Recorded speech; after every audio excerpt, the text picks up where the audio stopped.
प्राथमिक शाला प्रांगण में उपस्थित हमारे नेशनल आदिवासी पीपुल्स फेडरेशन के प्रदेश उपाध्यक्ष आदरणीय रघुनाथ सिंह मरकाम जी और गोंडवाना गणतंत्र पार्टी के सभी ग्राम स्तर के और युवा पदाधिकारियों को मेरा सादर सेवा जोहार।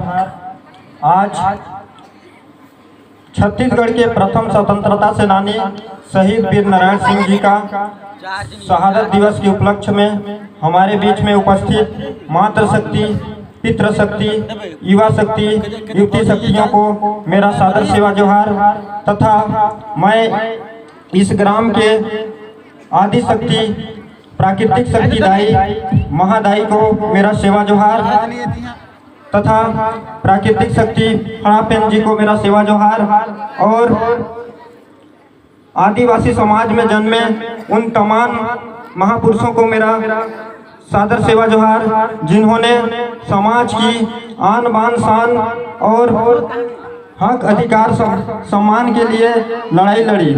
साथियों, आज शहीद वीर नारायण सिंह जी का पूरे प्रदेश स्तर पे 10 दिसंबर को बलिदान दिवस के उपलक्ष्य में हर वर्ष के भांति इस वर्ष भी मनाया गया, पर 10 दिसंबर को कार्यक्रम न रख करके आज 13 दिसंबर को इस कार्यक्रम को इस देवीपुर प्रांगण में प्राथमिक प्रांगण स्कूल में रखा गया है।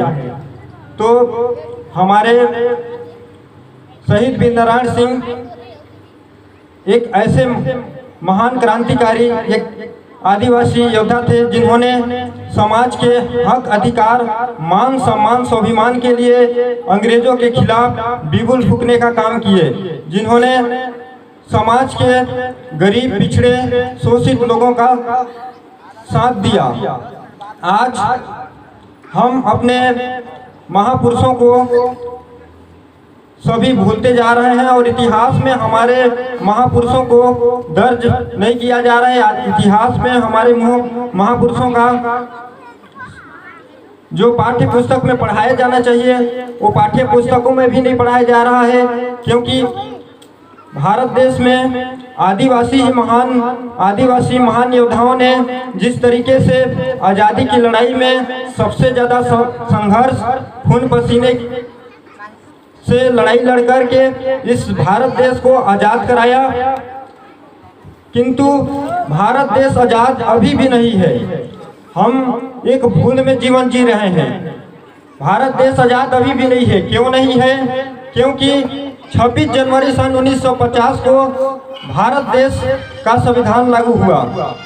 उसी दिन से हमारे भारत देश के अंदर उन तमाम महापुरुष जिन्होंने भारत देश की आज़ादी के लिए संविधान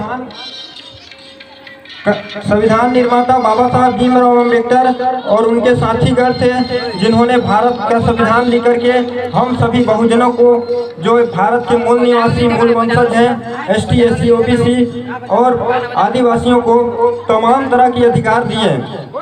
उससे पहले हम आदिवासियों को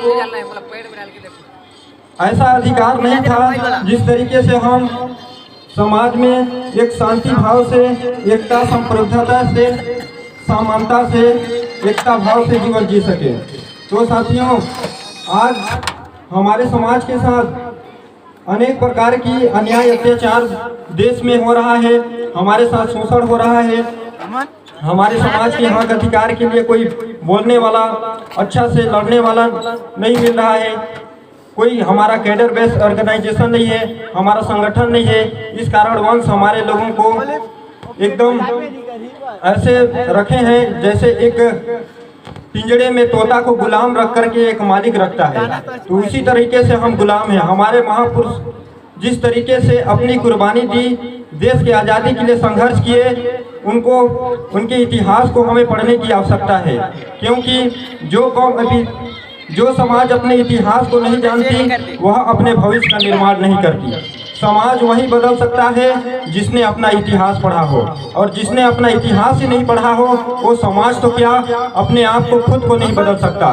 तो साथियों, हम अपने महापुरुषों के इतिहास को हमें पढ़ने की आवश्यकता है, हमें जानने की आवश्यकता है। उन क्रांतिकारी योद्धाओं का उन विचारों की आवश्यकता है, क्योंकि विचार ही, हमारे महापुरुषों की विचार ही इस दुनिया में क्रांति ला सकती है, इस भारत देश के अंदर क्रांति ला सकती है।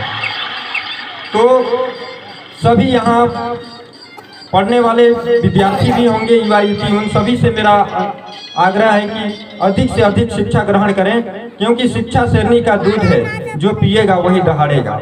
कलम की ताकत दुनिया की हर ताकत से बड़ी है। एक रोटी कम खाओ पर खुद पढ़ो और अपने बच्चे को जरूर पढ़ाओ। और खासकर नशा के क्षेत्र में अपने समाज के और यहाँ बैठे पितृशक्ति और मातृशक्तियों से अनुरोध है कि अपने बच्चों को अधिक से अधिक यह मार्गदर्शन दे कि नशे से दूर रहें, क्योंकि नशा एक ऐसा चीज है कि जो हुआ नशे का शिकार, उसका उजड़ा घर परिवार। तो जो समाज एक दिशाहीन हो जाता है, जिस समाज का, देश का युवा दिशाहीन हो जाता है, उस समाज का भविष्य और देश गर्त में चला जाता है। साथियों, बात तो कहने के लिए बहुत ही है, पर हमारे बीच में और भी कई वक्तागण हैं जिनको अपनी विचार रखना है। मैं इतना ही अपनी बात कह करके अपने वाणी को विराम करता हूं। आप सभी को सादर सेवा जोहार। जय संविधान, जय भीम, जय सेवा, जय बड़ा।